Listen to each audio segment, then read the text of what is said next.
Namaste and welcome to Yoga Sutra Jam. This is chapter 1, verse 12, and this is Sylvia Mordini, the founder of Alchemy of Yoga. I thought I'd read to you some of the translations first. So translation 1, this very important sutra. These thought patterns are mastered through practice and non-attachment. Translation number 2, the control of these modifications of the internal organ, the mind, is to be brought about through tireless endeavor and through non-attachment. Translation 3. Control over the mind's fluctuations comes from persevering practice and non-attachment. And translation 5 from Nishala Joy Devi. Consciousness is elevated by abhyasa, devoted practice, and vairagyam, remembering the self. And finally from Swami Satchidananda, these mental modifications are restrained by practice and non-attachment. So clearly there's something going on here about non-attachment, right?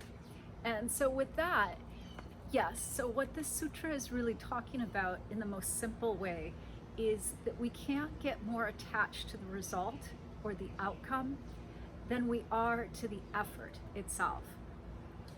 In other words, if we only do things because of the outcome that we perceive that we want, then it guides us to take actions in a certain way that doesn't have anything to do with the process itself.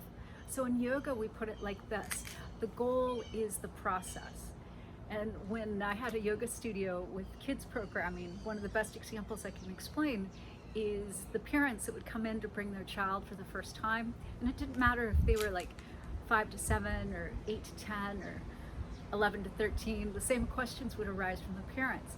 So when's the performance?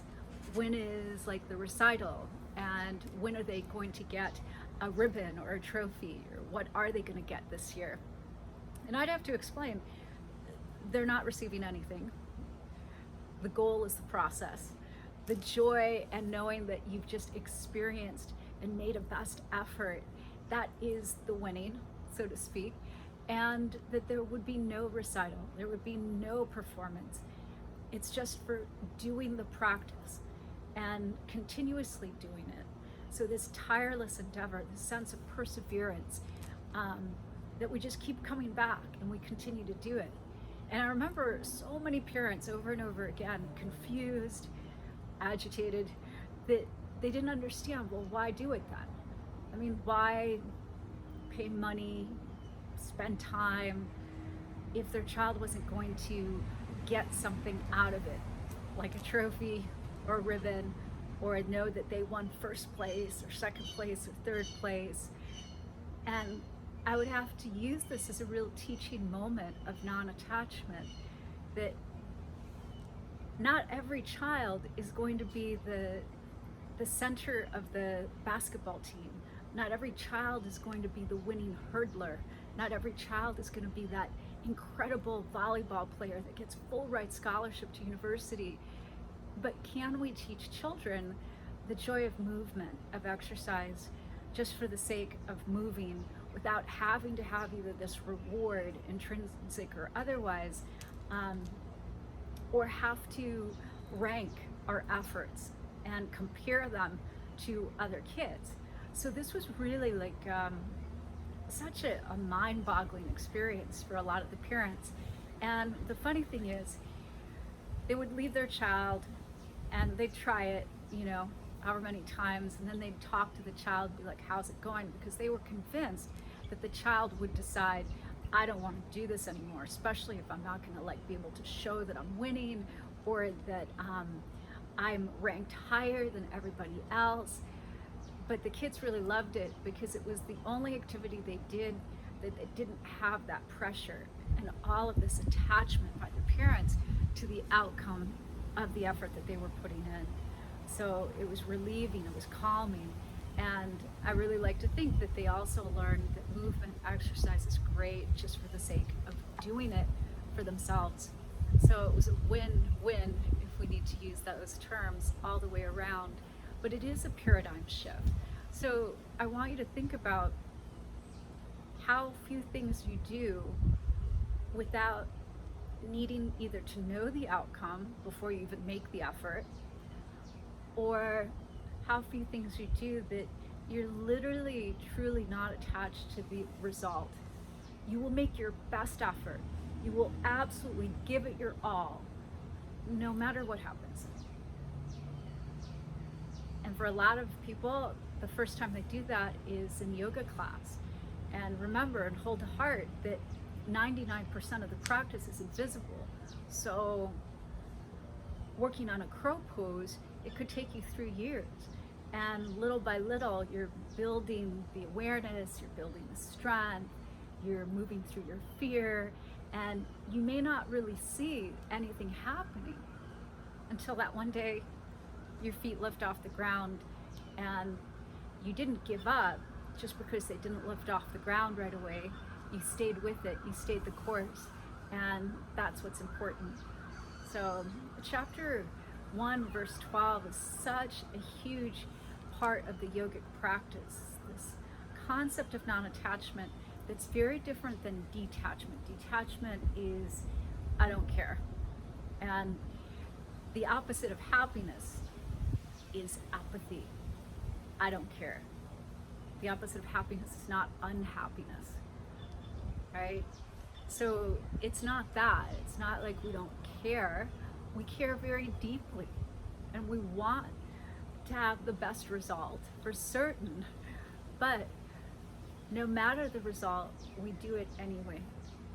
And that's what's important, is we show up on the mat, whether we're tired, whether we're not feeling that great, whether we want to or don't want to, and we still do a practice. We still stay with it, and we do that again tomorrow, and then tomorrow, and then tomorrow. This tireless endeavor of continuing for a long period of time, no matter what we are able to see or not. The other way that I explain it sometimes is it takes the moon 17.8 years to make a whole revolution around the sun. And what would you have the patience to stick with for 17.8 years? What have you done for 17.8 years? And very likely there's not that many things, like maybe brushing your teeth, taking a shower, feeding yourself, but there's probably not that many things. And do we have it in us to stay with something even if we can't see a visible improvement? Because yoga is not this self-improvement program. Yoga is a self-acceptance program. And this is where I'm at. And like in the 4 agreements, I'm doing my best, knowing that my best is going to be different every day, and I'm still going to show up and put in the effort, even if I can't see the result. The last example I'll give you is growing bamboo. So in Seattle, where I lived for a while, it was amazing to me that you could grow bamboo, because I'd never lived somewhere or had a home where I actually had bamboo growing. But there I did, and literally you plant bamboo and nothing happens, and nothing happens. And a year goes by, and a second year goes by, and a third year goes by, and a fourth, and we get somewhere in like 6-7 years, and finally the bamboo like breaks the surface of the earth and it starts to grow.